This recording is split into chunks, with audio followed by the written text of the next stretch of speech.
So uh, I'm good. I'm good that way. It's Larry Graves, ladies and gentlemen. Thank you for introducing me, Scott. We've started. Yeah, this is the beginning of hopefully a new series where I interview people. And my first victim is Scott Lade from the Prog Corner. Oh, yeah. Yeah. It's hard to say, but it's so easy to watch. Yeah. And so, first of all, just tell us a bit about your channel. Okay. Yeah. Thanks for having me here today, Larry. This is awesome. Scott from the Prog Corner. And, as the name implies, I try to keep it all the prog all the time. I kind of position the channel in such a way where, I listen to all the prog so you don't have to. I know a lot of people have real busy lives. So, I break it down and I only talk about the stuff that really, really excites me and gets me motivated to do a video about it. So I think my enthusiastic approach to music has gotten a lot of people's attention, and the channel has grown really, really fast in the 13 months we've been doing this. So it's been a lot of fun, Larry. And, you're a big inspiration for me, and a big reason why I actually wanted to start a channel was I started watching some people on YouTube and I was starting to get hooked, and you were among, the very few that I was watching. And I decided I wanted to, give it a crack and see what I could do and just talk about prog rock. And it's been doing really, really well. This response has been fantastic. You were mentioning about fun and all that. I guess it wasn't too much fun near the end of last year with your iPhone issue. Yeah, well, that was not a whole lot of fun, and the whole we could do a whole hour episode on that. I try to keep it real positive. I don't talk about music that I don't enjoy, but man, when I got locked out of my phone for 56 days, the phone that I shoot every single video on, the phone that I edit my videos on, the phone that I publish my videos on, and support and promote on other social media platforms were all done on that phone. So that got me real salty. So I did some live stream rants, which actually were a lot of fun, and people seem to enjoy angry you had a right little rant, bit. But the worst part was when on top of all that, I accidentally logged out of YouTube one day at work. And so I went to log back in, and Google's got a 2-step authentication process, one of which is my email, no problem. Oh, great. The second is a text to my phone, which I do not have access to. So I was completely at a standstill. The future of the Prog Corner was hanging in the balance. And let me tell you, it was awesome. It was a lot of fun navigating through all that and, pretending like the sky was falling and the world was coming to an end. And, this is exactly what first world problems look like. And we made a lot of hay out of it. And, we tried to make some lemonade out of some lemons, and it was a good time. And I hope, nobody thought that I really, thought that Apple was the most evil company on planet Earth. It was my own stupidity that got me where I was. But, you got to do what you got to do. Yeah. So the first question I'd like to ask you is, what was one of your first memories with music, where you connected with music? Well, I got to say real early on, very musical household. My dad was a musician. He'd played in some jazz bands growing up. And as a result, there was a lot of Miles Davis and Dave Brubeck and John Coltrane in the house. But he was also open to the new sounds. He was really into the Beatles. My dad was really into Zappa. Wow. So I grew up hearing a lot of cool stuff, the Stones and the Who and the Kinks. And then the first band I really fell in love with was Chicago Transit Authority. I really love those first couple Chicago albums. But then what really changed my life was when my older brother came back from college, and he had a cassette that had Fragile on one side, Tarkus on the other. This is probably 1975. And it was pretty much over from there. And my eternal love for that kind of music was pretty much cemented that day. Yeah. I never thought about music ever the same. And being that I was already a fledgling musician by that point. When I was 5 years old, my dad gave me a choice. You're playing piano or you're playing guitar. And even at 5, I knew guitar players got the chicks, Larry. Yeah. So I picked guitar. And when I was 7 years old, we started a little family band called the Kool-Aids. And we were kind of Milwaukee's version of the Partridge Family. But then when I was like 14 years old, my dad retired real early. So bought a sailboat and we sailed the Caribbean. So I never went to high school. And when I turned 18, my dad's like, okay, what port of call do you want to get dropped off at? And I said, hey, why not Fort Myers, Florida? Seemed all right. So then I started some bands there, tried to get a little something going in Florida. And my first band was Disorderly Conduct. Yeah, I've seen that before. Yeah. I think I showed this to you once before. So we were kind of like a punk rock band because I had fallen out of love with prog in the late 70s. It just wasn't as good as it used to be. And my ears wanted something new and different. So I was really gravitating towards bands like XTC and stuff like that. And, then you kind of decide to grow up and something was always missing. So I decided I'd get back in it. And we put out, this was my band Wedge Piece down there in Florida. We were active down there and it was a good time. But, I was born in 62. So there's got to be a point at which you just age out. So I started writing for a online music magazine called The Fire Note. And at one point in late 2020, my editor's like, maybe we should do something on YouTube. And I'm like, hey, why not? He came up with the name, The Prog Corner. I loved it. And I've been kind of running with it ever since. And it's been a lot of fun just talking about prog rock and, kind of meeting a whole lot of people that kind of had similar experiences growing up where, you were listening to a certain kind of music and you thought it died, but it really didn't. It's been here. Prog never died. It really didn't, Larry. Just kind of went by different names and kind of mutated and hibernated. I mean, bands like XTC are every bit as progressive as Yes or Genesis or King Crimson. They just wrapped it in a Beatle-y clone, so it kind of didn't offend the senses as much as a 20-minute sidelong epic might, but still progressive. So I kind of went where I felt there was a creative and artistic muse, and prog to me fell out of favor like it did for the rest of the world. But something happened in around the year 2000. I ran across this thing. Okay. Oh yeah. The first Transatlantic album. And I've been hearing about all these bands because I really wanted to like prog in the 90s. And I didn't like Glass Hammer. I didn't really like the Flower Kings or Spock's Beard or any of those bands.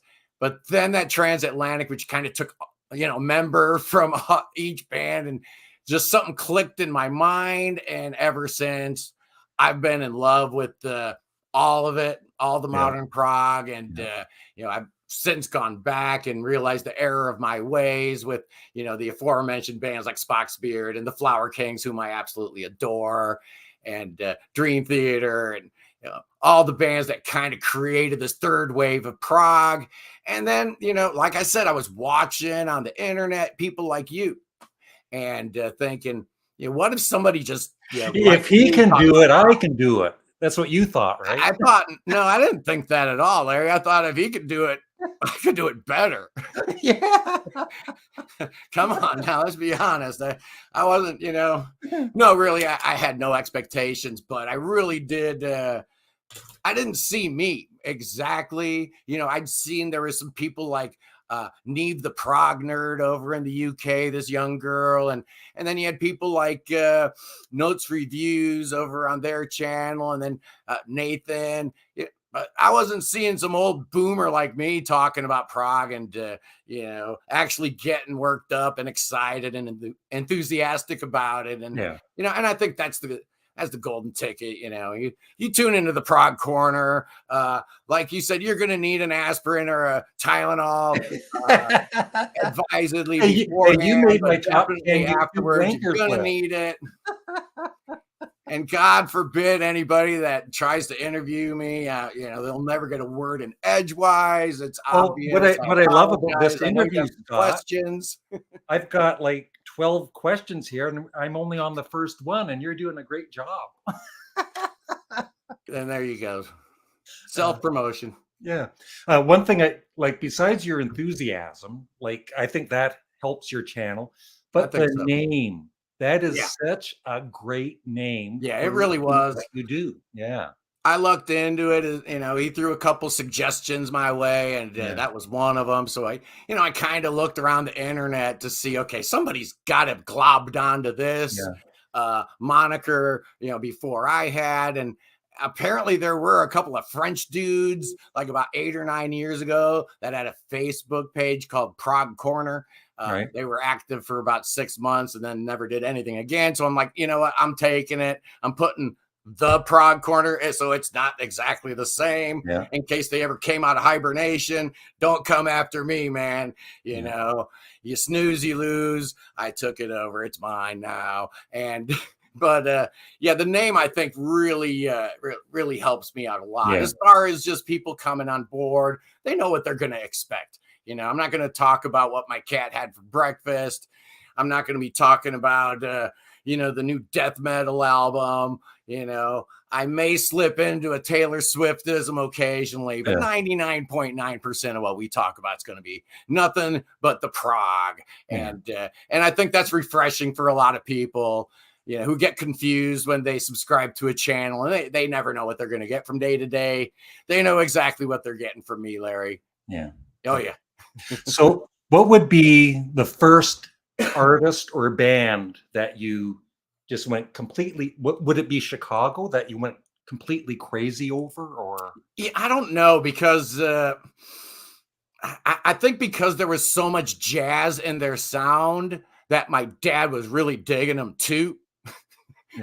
That they weren't exactly my band, even though they were the first ones that I really, really fell in love with. So really, the first one, it would absolutely be Yes. That was my band.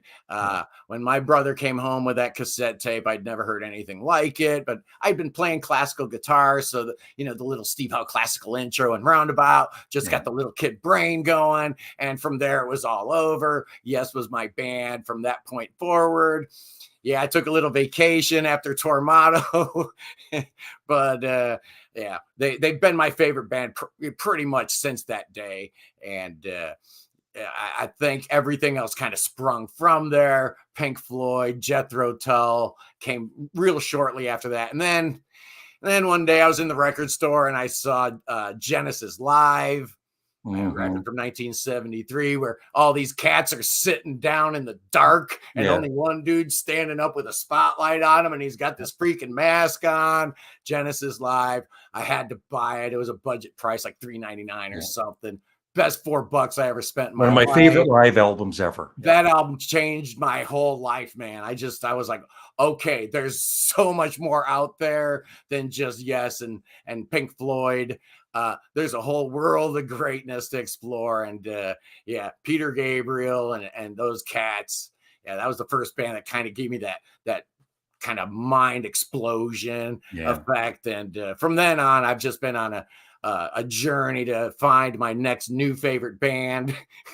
I listen to probably 300 to 400 new albums every year. Wow. Just to find that nugget of gold, that thing that just clicks. And I'm happy to report that every year there's at least 10 or 12 that do something to the soul and make it all worthwhile. So do you find a band from like the early 70s that like recently that you've come to really appreciate? Or there's a lot of there's so really many bands, great bands that remained undiscovered, and the internet is just such a beautiful thing. You got something like Prog Archives, or you can just dig into one country, 1 year, one subgenre of prog, if you will, and just digging deep. And with the combination of YouTube,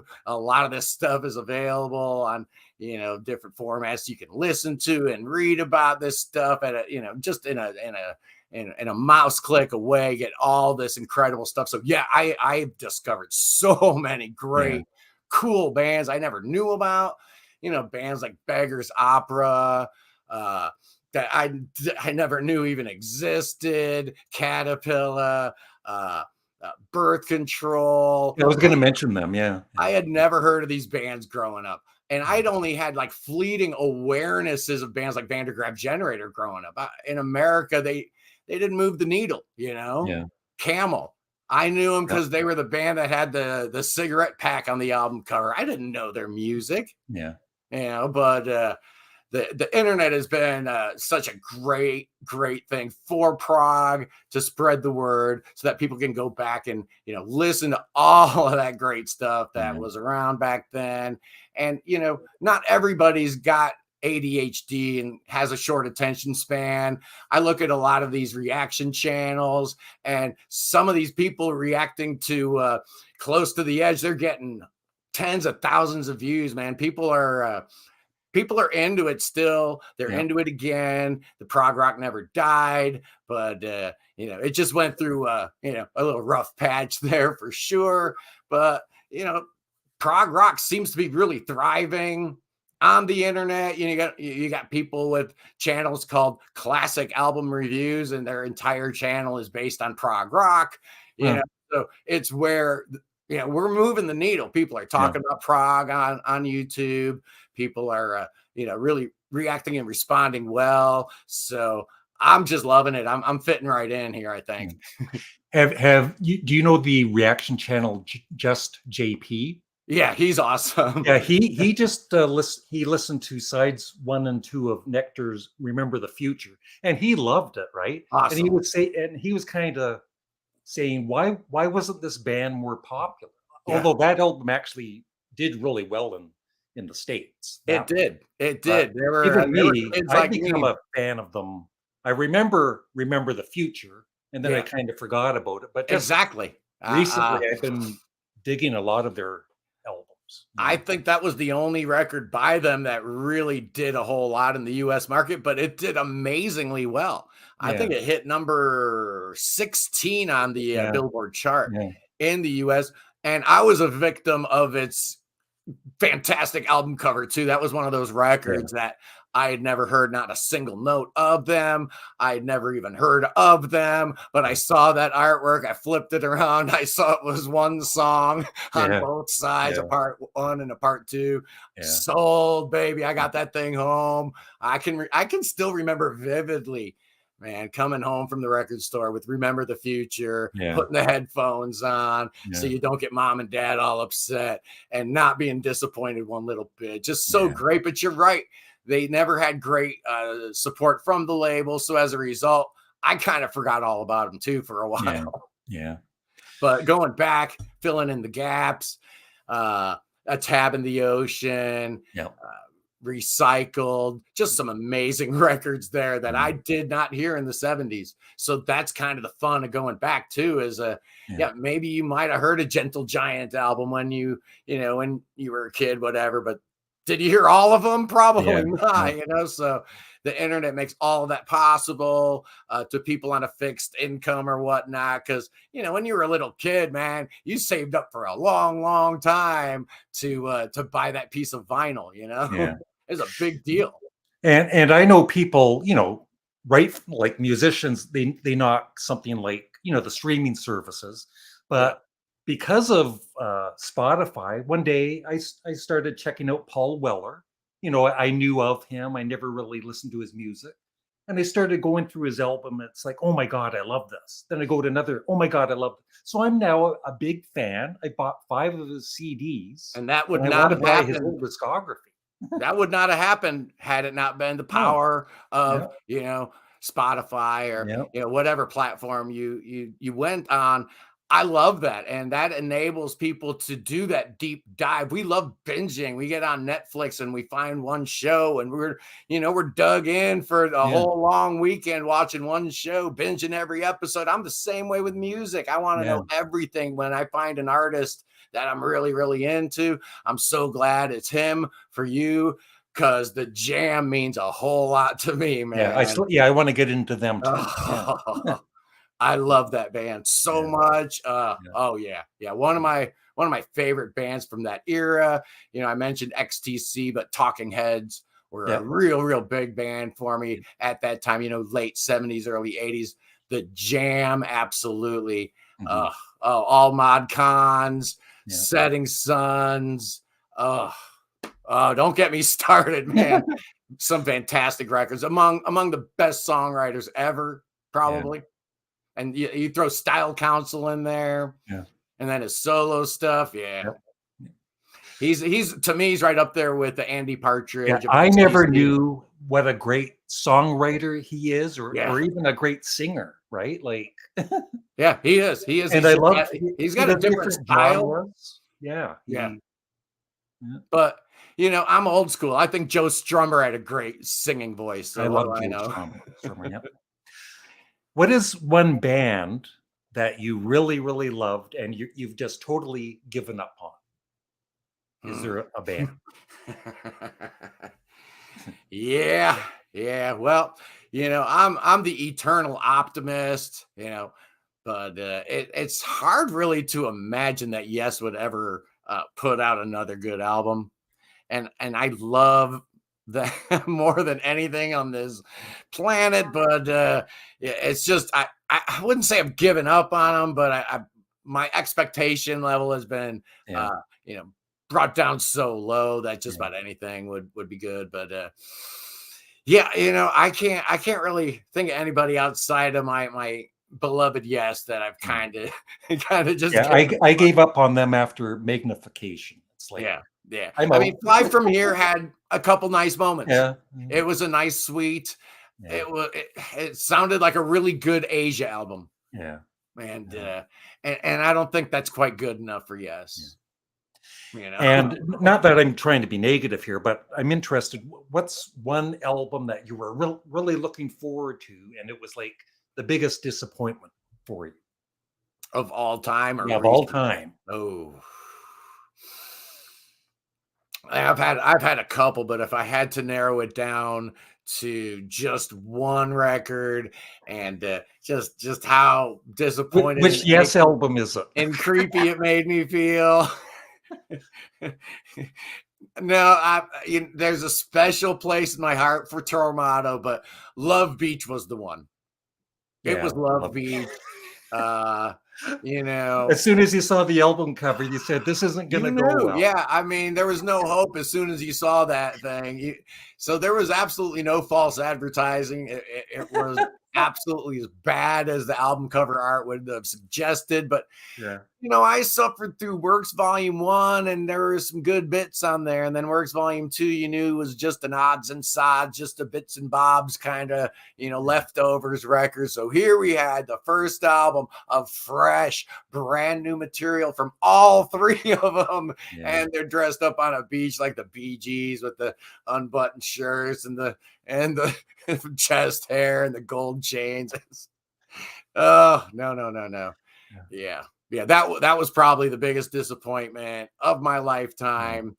The 1-2 punch of Tormato and Love Beach definitely drove me into the arms of punk rock, yeah, and into the arms of bands like The Clash and Sex Pistols and stuff yeah, like that. I was really into punk for a long time, and it took me a long time to get back into the prog. It really, really did. But for some reason, man, as soon as I heard that Transatlantic album some 22 years ago, just something went off, and I realized that, this music must be preserved. It must be talked about. It must be honored, because the height of the progressive scene, 1969 and 1974. Mhm. You could arguably make a case that the music being produced by a handful of British bands was as good as anything ever recorded in the history of mankind. Yeah. And I wanted to know why. I wanted to understand what in the world was going on, what was in the water. Yeah. Clearly, something was going on there. And then I started realizing that there was more than just the British scene. It was a global phenomenon there, where at different times, different national markets would pick up on this progressive sound.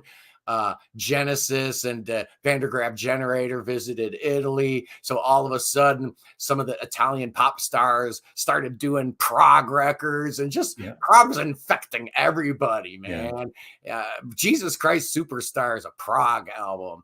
I mean, Hmm. Leonard Skinner played with mellotrons. I mean, prog was like this disease that just festered and spread everywhere. Yeah. And thank God for it. But I think it got that bad reputation, and people needed to set the record straight.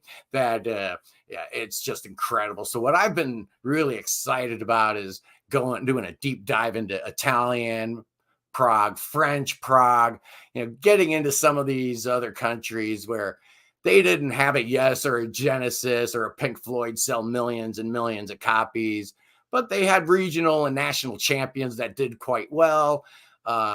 But kind of just disappeared off the face of the earth. So I do remember I had PFM Cook. PFM was one of those. Yeah, Yeah, they were good.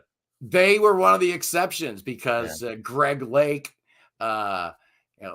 started Manticore Records, and he was a big fan of Italian prog. He loved PFM, so did those two English records on his record label. Banco del Maturo Socoso also did one on the Manticore label.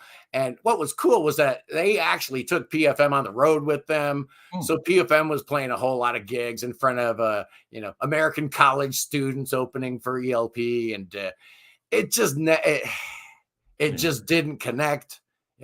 So they tried bringing in a dude that was more fluent in English, Bernardo Lanzetti, who's fantastic. What a great vocalist. But that kind of didn't work either. And by the time they, we're still working the nuts and bolts out of trying to figure out how that works, prog was pretty much over. So the Italian prog crossover experiment was a failure. And I go back, and I don't want to hear those bands singing in English. I don't. The Italian records are just so much better, but I didn't know any better. That's all I saw was, photos of Ghosts. And I see Pete Sinfield's name on the back. Hey, I know that guy from King Crimson and ELP. So it gave it, some credibility. But the original Italian stuff, just phenomenal, unbelievable. I am a huge Italian fan, as probably getting the idea here. Leorme, Museo Rosenbach, just incredible stuff. It's deep. It's a deep well. You can pretty much go on for weeks and weeks and not hit the bottom. Wow. Yeah, and that's just one country. And then you move over to the next country. It's like, it's just head scratching. I thought it was Yes, Genesis, and a handful of other bands, and you realize just how many prog bands there were. Yeah. There's a new song out, which I have, or a video out, that I have not heard yet, and I'd love your opinion on it if you've heard it. I guess John Anderson has the Elias of Sun Hello sequel coming out or something. Yes. Have you heard the new song? Yes. I'm excited. I mean, this thing's been a long time coming. Yeah. I don't know the details yet on it, but it really has the feel of a Michael Franklin driven project, which would make sense because it's actually getting completed. He helped John with 1,000 Hands. He was also the driving force behind Robbie Steinhardt's first solo album that was unfortunately dropped right after he died. I think it's probably his doing here, which is actually really good news. He's a very, very good producer, and he does seem to get the best out of John. The little bit of music that we've heard so far from it sounds really, really Cool. good. I'll have to check it Anything out. Elias of Sunhillow related, I am 1000% behind. It is a top 10 album for me. I just love it. I love everything about it. It's better than a lot of Yes albums to me. Yeah. And it only breaks my heart that there was never a part 2. So here we go. Yeah. I don't know about you, but sometimes when a band releases a new song or whatever, it's almost like I'm scared to listen to it. It's Yeah. like, because you might be disappointed. So You that's will be why, disappointed. It's out of context. yeah, It's not going to sound right, yeah, yeah, especially with, progressive artists in yeah, particular. I mean, if you're talking about, the new Weekend track, or, something by, your latest yeah, pop diva, yeah, it's probably not a big deal. But you're talking about pulling a piece of music from a Prog album and yeah, enjoying it on its own is a big ask, yeah, because I really need to get into that world before I can really understand what the artist, is trying to do with the tracks. So yeah. But I know this, but I still listen every time. I yeah, can't help myself. yeah, Bands release their singles early, and I know I should wait. I never do. And it always sounds better when you get your hands on the full thing and listen yeah, to it in the context of the whole album. But yeah, from what I'm hearing, it sounds real good, and yeah, I'm excited. But I'm easily excited when it's Yes related info. yeah.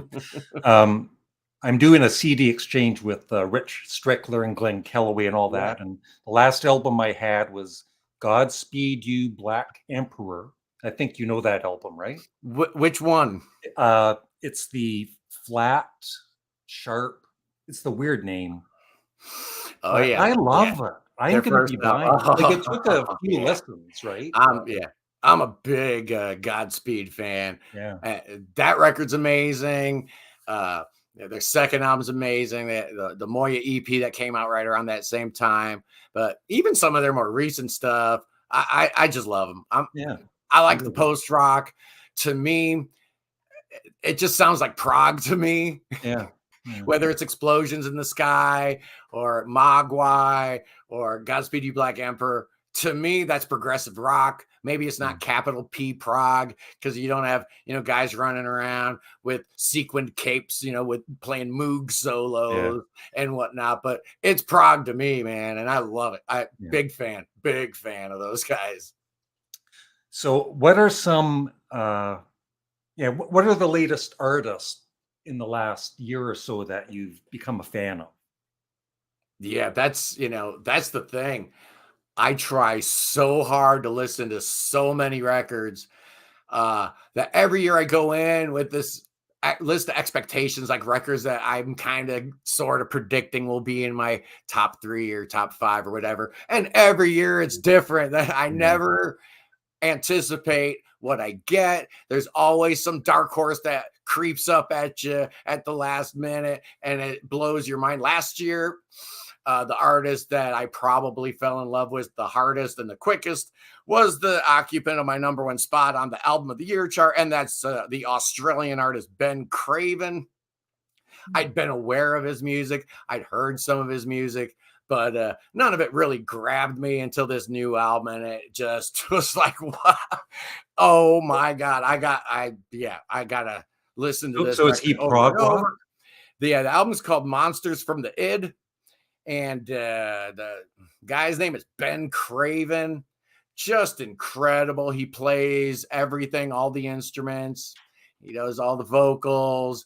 Uh, there's a lot of synth orchestration that sounds really lush. You can't even tell it's programmed drums. They sound real. And he's smart enough not to put them way up in the mix. But the whole album is so good. It's 2 songs. They're both 20 minutes long. So it's just like a old school Prog album. It's so easy to digest. And both of these tracks are just really, really stirring. If Pink Floyd and Yes had a baby, Wow. that's You should kind of, interview him on your channel. I should. Yeah, Yeah, that's a good call. yeah. Yeah. That's been the biggest surprise to me over the last year. But another one was Capricorn's Constant. their third album, The Murder Wall. Their first two albums are good. I really liked them. Solid records, kind of big train inspired folk prog maybe. But this third album just totally caught me off guard, and I was not prepared for just how great it was. So there's a couple ones, but every year it's unreal. And that's what's cool about Prog is there's great artists all over the world. You've got hotbeds, obviously Sweden and Norway, the UK and the US, but don't ever count out the proggers from France and Italy and Spain and Greece. New band I just fell in love with a couple weeks ago from Athens, Greece, called Verbal Delirium. Their fourth album, Conundrum, just really caught me. So they just come from out of nowhere sometimes, man. Just like out of the blue, you'll get an email from some dude in some band in some godforsaken part of the world. Hey, check out my band. And like a lightning bolt from above, bam, I got a new favorite band. It's just, cool. I love it. I'm like a kid in the candy store. I really am. So I know that your all-time favorite album is ABBA's greatest. It is Yes's Tales from Topographic Oceans. Now, I never stray too far. Yeah, it's always tell me the story of your experience with that album. Like, did you love it right away, or just tell the story about that? Yeah, I had fallen in love with Fragile shortly thereafter. The Yes album and Close to the Edge were in my possession. Somehow I ended up getting Relayer and Yes songs. So the only thing I did not have was Tales. So I finally got it, probably 1976. And I absolutely did not like what I was hearing. It was not interesting. I found all four sides to be boring, and I was really upset. It didn't help that there was a skip on side 3, and I went back to the record store and got a fresh copy, and wouldn't you know it, it was skipping in the same exact spot on side 3. So I was getting a real nasty taste in my mouth anyway. But Yes were my favorite band, so I stuck at it, and finally sides 1 and 4 started clicking. Like everybody else, they are the most accessible of the 4 sides. And once I fell in love with the Revealing Science of God and Ritual, then we moved on to a Sailboat. So I had a cassette tape that only had those. I did not have sides 2 and 3 in my life for quite a while. Moved back on shore when I'm 18, and one of the first pieces of vinyl that I bought in my second vinyl collection was Tales, and the first thing I put on was side 2, and I'm like, okay, now I'm starting to get it. It just wasn't time yet. So I think it took me 5-6 years to fully appreciate Tales for the perfect album that it is. Rick Wakeman, I love you. You're dead wrong.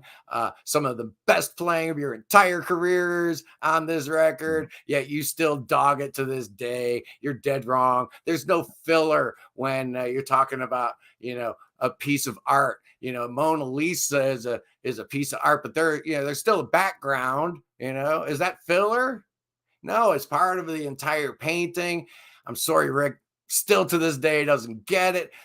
Half of Yes fans don't get it, and it is a pretty divisive album. But I do like how Steven Wilson refers to the album as hardcore Yes. And that's kind of my position on it. It is Yes at their most yesy. And I can't think of anything better in the entire universe than that, man. Count me in. 4 sides, 4 songs. Yes, being bloated and overindulgent. More, please. So and going back to Tornado, I actually love that album. But I saw them on the tour, on that tour in Toronto. I don't know if that had anything to do with it. Absolutely, man. Really love that album. I would go so far as to say Yes in the round 1978, 1979. That tour, probably the greatest rock and roll band to ever roam the earth. They were on fire, man. Yeah. You can go back on YouTube and still catch some of these performances. It's sick. It's ridiculous how good this band was live at this particular point in time. Uh, Sickening. Now the album itself, yeah, I didn't like it. Yeah. Yeah. I really did not.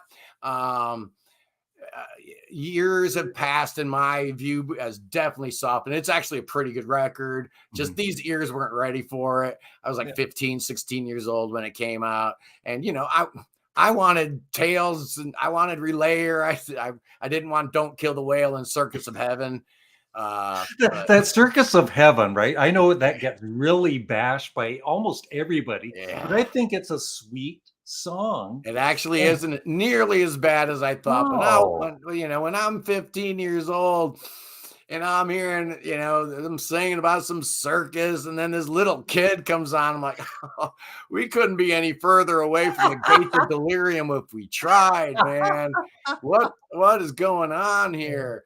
Yeah. So, years later, I went back and listened to the album. yeah, It's actually a good record. yeah, It is definitely sullied by some real questionable production yes, decisions. yes, yeah. I guess a whole bunch of different hands were involved in that. Is there a reason that they could not remix that album? Something about the master Yeah, the tapes? master tapes for it and Going for the One apparently are gone, Yeah, which is really, really sad because those are the two albums in Yes's discography yeah, that just need it so bad. Um, Apparently, Eddie Offord was around for a little quick minute when they were recording Tormato, but even Going for the One was just, all the guys in the band had their hands on the faders, and it was yeah, just a free for all, and it shows. Uh, there was just way too much cocaine going on yeah, in that band at that particular time. They needed a sober hand to rein in some of that reverb and some of that high end. But yeah. it was the time. They did the best they could with what they had, and Tormato is actually not nearly as bad as I thought it was. I love Release on Yeah. the Silent Wings of Freedom. I even like Arrival UFO. I think it's kind of cool. And Yeah, with the cheesy keyboards. Onward is just great. So. Yeah. Besides prog, what are some of the other genres that you're a fan of? There are others. Like, are you still into jazz? Huh? And No, what? I never did the deep dive into jazz. I know Yeah. that was kind of my dad's thing. Yeah. And I took like some jazz improv classes and stuff, but it never really was my thing. New country. Yeah, no, man. Like I said, I kind of went into the punk and the new wave and that kind of stuff. Yeah. And then I really got into college radio stuff, alternative stuff and indie stuff. And I still do like a lot of that. I Mhm. do like a lot of the bands that have a progressive bend to what they do. For example, bands like Deerhoof or Arcade Fire Mhm. or Guided by Voices or Built to Spill, indie bands, but Yeah.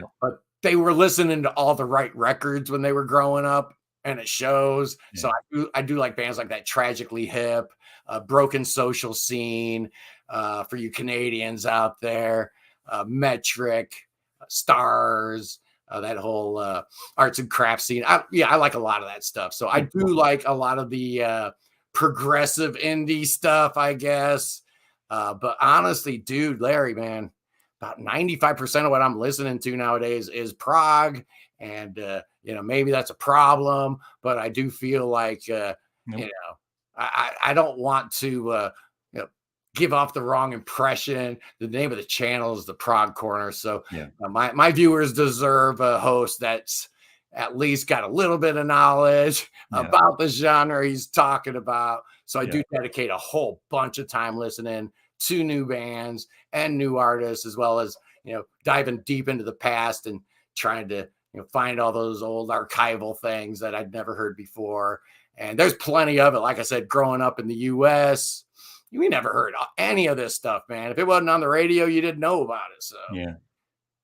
So are there bands that send you their music, and like are there times that they'll send you something and it's pretty bad? Like, what do you say, right? Like Yeah, I think I positioned myself pretty well. I'm Yeah. not really a review channel per Yeah. se. Um, and I'm real upfront. If I don't absolutely freak out and love something, I'm not going to talk about it. I'm not doing a Magma episode on the Prog Corner because it's not a band I love. So I think in keeping with that, I don't think I'd ever done an album review when I was writing for Yeah. the Fire Note that was below a 3.5 out of 5 headphones, um, because I just don't enjoy talking about that kind of stuff. I don't like giving negative energy out in the universe. Yeah. I'm a positive guy, Yeah. and yes, I get lots of stuff. Uh, Most of it's pretty good, but yeah, occasionally you'll get somebody sends something and it's like, why? A, why are you sending it to me? And B, do you really think I'm gonna, Do dedicate you it? have another job? Yeah, yeah, for sure. It's flattering, but at the same time, um, I think I only reviewed like 20 albums last year. So it's not like I'm Pete Pardo where I'm, Yeah. doing 30 or 40 album reviews a week. That's just not what I want to do. I like talking about classic prog. I like talking about new prog, but the common denominator is I only like talking about the prog that I really, really enjoy. And, I just like keeping things positive. Yep. I don't curse on the channel. I like to keep the good vibes going. And that to me is what prog rock is all about. It's all about the music and just, keeping that front and center and keeping all the BS out of it. We don't talk about religion or politics or anything. We just Donald talk Trump? about prog rock, man. The I have drill, a couple Larry. questions here about Donald Trump here. All right. Well, hey, this is your channel, so I Yeah. can talk about whatever I want now. Now, I've got another question, and it's mainly positive, but there's one little negative to it also. Okay. What are the 3 best concerts you've been to, and the worst one by a band that you like, Mm. or you were disappointed in?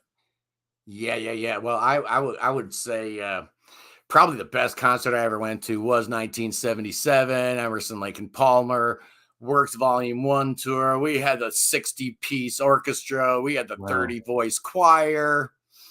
It was mind-blowing. This was right before they had gone bankrupt. That tour was just an absolute money drain. It was ridiculous. Nobody in their right mind could have ever figured that thing would make money, but thank God they did it. And thank God I was there to see it. It was just incredible. At number 2, probably, my emotional favorite was seeing Yes for the first time in 1976. That would have been the solo albums tour. Mhm. And this little kid met Patrick Moraz that day, so that was pretty cool. And John Anderson was there. I said hi to him, but Patrick Moraz was actually really cool to me, so that was awesome. And then probably next up would be going to see the Neil Morse band recently. Just incredible. Well, not recently, man. It's been 6 years ago, the Similitude of a Dream tour. Just an incredible band, fronted by Neil Morris, but with the mighty Mike Portnoy back there on drums, just keeping everything together, and just an enormously talented band, just fantastic. Worst concert experience of my life from a band I actually adore was seeing Aerosmith in 1977, I think it was 76 or 77, Draw the Line tour. These guys were just so messed up. Joe Perry just too much smack in his system. He could barely stand. They sounded bad. They were forgetting their parts, and Steve was forgetting the lyrics. They were bad. I was shockingly bad, and apparently they had some really bad nights in the 70s. Yeah. And I caught them on one, and I love that band. Their first 5 albums I think are amazing. So I was just a tad bit disappointed. Yeah. And now, besides my channel, Scott, Oh yeah. what are some of the other YouTube channels that you watch? Well, They don't even have to be music related. Yeah, I got sucked in by the reaction people, I think. Yeah. Was the very first thing. Yep. So yeah, people like JP I was watching him. Yeah. So I was really, really enjoying that. But then once I leapt over more into, this side of the equation, uh, yeah, it was Pete Pardo at Sea of Tranquility. It was probably the first guy I started watching, and then Michael over there at Notes Reviews, their channel, awesome. Uh, and then Nathan on Shuffle started doing his thing. I really enjoy his take on prog from a guy who kind of got the love of it from his dad. So uh, the whole time I'm watching, I'm like, I'm Nathan's dad. And that was kind of the birth of, how Yeah. I thought about what I was doing Yeah. and how I was going to present it. I don't know Nathan's dad. I'm not his dad, but, the avatar for who my viewer would be is some dude exactly like me. And, so I'm thinking, yeah, I don't think there's anybody exactly like me on YouTube. So, I hey, can confirm that there's nobody like you on YouTube. let's see what happens. Let's give this thing a try. And, being a musician and, I guess I just needed a little bit more of an outlet, because, writing for the Fire Note's cool and all, but I think I needed something a little bit more show busy, Yeah. Yeah. and here we are. Yeah. Here we are.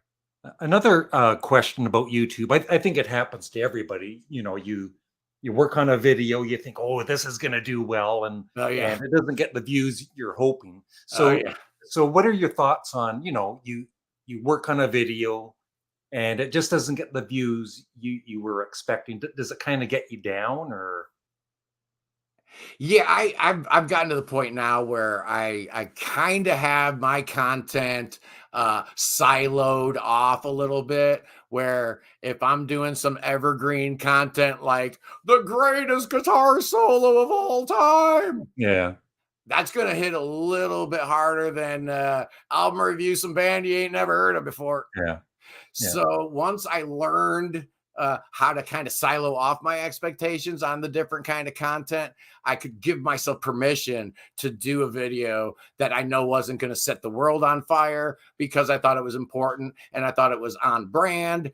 But if I do one that is the greatest thing since sliced bread Yeah. episode, Yeah. and I have certain expectations for views and comments and likes and stuff, and it doesn't hit it, oh yeah, I start crying like a little baby. I curl up in the fetal position. I swear I'll never shoot another video again. People don't like me anymore. Yeah. It's sad. Yeah. It's pathetic.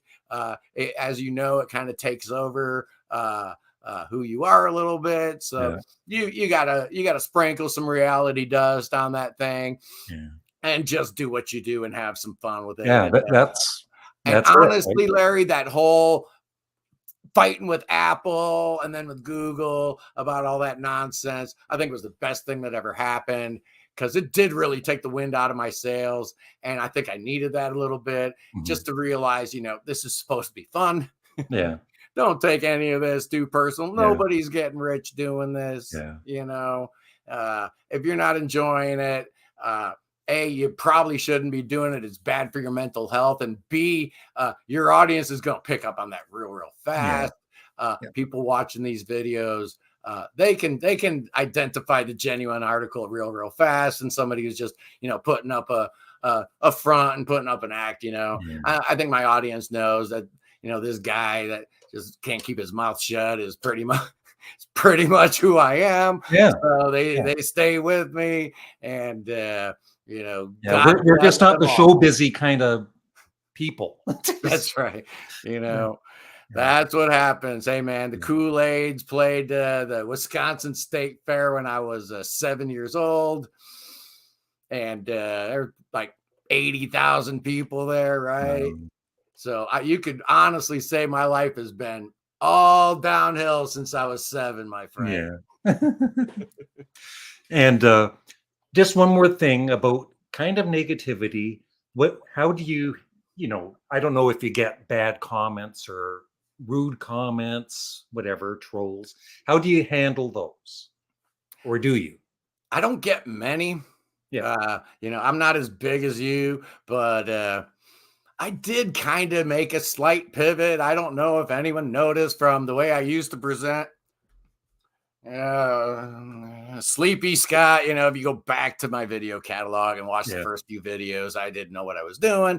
And I decided, you know what, I need to up the energy level because nobody's going to watch these videos. So let's just get pumped up and get excited about the content you're talking about. And that's what I had made a commitment to do. So there are a few people that were like, why are you screaming at everybody, bro? you, you're condescending or whatever Yeah. no, man, I'm just passionate about the prog rock because Yeah. somebody has to be, man, Yeah. and it's gonna be me. Yeah. And so no, I do get a few of those, and it's usually about my presentation style and the way I am in front of the camera. And after I usually respond to them just, hey man, I'm sorry, that's kind of the way I am. Like, Usually why do you wear a toque? I love how they backtrack, oh, no, I didn't mean it like that. Yeah. I really haven't had any serious trolling issues or real big time hater issues yet. Yeah. That's But I'm small potatoes compared to the Canadian Studmuffin. Yeah, So I'm of course. sure, the day's gonna come, Larry, Yeah. where I'm not gonna be so lucky and I won't be able to hide. But I don't really have that problem. And when I do, I just be like, I am a dude. What's up, man? It's just how I approach everything, and it's worked pretty good for 60 years. It's all right, man. This is awesome. This has been fun, Larry. Yeah, it's been fun. Any final things you would like to say?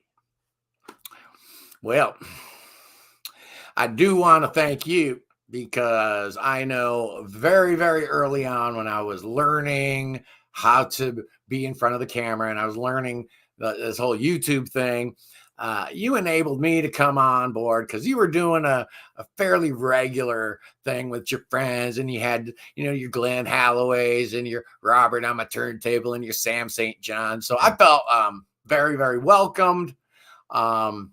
By you, by them, and honestly, that just gave me a lot of confidence to just do what I do. And honestly, every single time I came on board, your little program there, man, I'd always get a whole ton of new subscribers. So I'm like, okay, maybe there's something to this whole collab thing where you work with other YouTubers and you just don't isolate yourself and do your own content. You actually try to be part of a bigger community because that's what you're asking from your viewers, right? Oh, come form a community with me as your guru guide to all things prog, but I'm not willing to give a little bit also and be part of somebody else's community, as it were. And you and Rachel, or Rachel's ghost now, I guess, in particular, really, really helped me a lot in those early formative days. And so thank you, Larry. Thank you for all your help. And I wouldn't be where I was today if it weren't for you, sir. Thank you. So, so please subscribe to Scott, the Prog Corner. The link will be, it'd be funny. You start losing subscribers. I will. Yeah. I stopped asking for subscribers. Yeah, I rarely do that. I just don't do it anymore, man. I decided my content is that subscribe button. If you like what I do and you watch enough of my videos, at some point you're going to find that subscribe button. You're going to hit it eventually. But even when they do subscribe, that doesn't mean they're going to see your channel. No, it does not. It doesn't mean anything, actually. It's a vanity number. I only want it to grow, for my own ego. It means absolutely nothing to YouTube's algorithm at all. Not one little bit. It's all about views. It's all about audience retention. So it has nothing to do with that. But hey, I've learned a lot in 13 months. I watch all the tutorials, and Yeah. I'm obsessed, dude. I'm too deep into my analytics and all of it. It's sad. It's sad. My wife's out there sitting on the couch watching her watch, saying, man, he is definitely so right. He's way too into it. It's, maybe crack cocaine's not looking so bad at this point as far as an addiction compared to this, but no, it's been awesome. It's been a lot of fun. And, and that's what YouTube is supposed to be. Yeah. This is about entertaining. We're not really informing anybody. I'm not teaching anybody how to change a headlight on a 1984 Audi. We're just entertaining folks. So, be entertaining, right? Yeah. Okay. Thanks, Scott. And there you go, sir. Yeah. Okay. Bye, everybody. Remember to subscribe to Scott, the Prog Corner. The Prog Corner. Yeah. Thank you, Larry. Bye.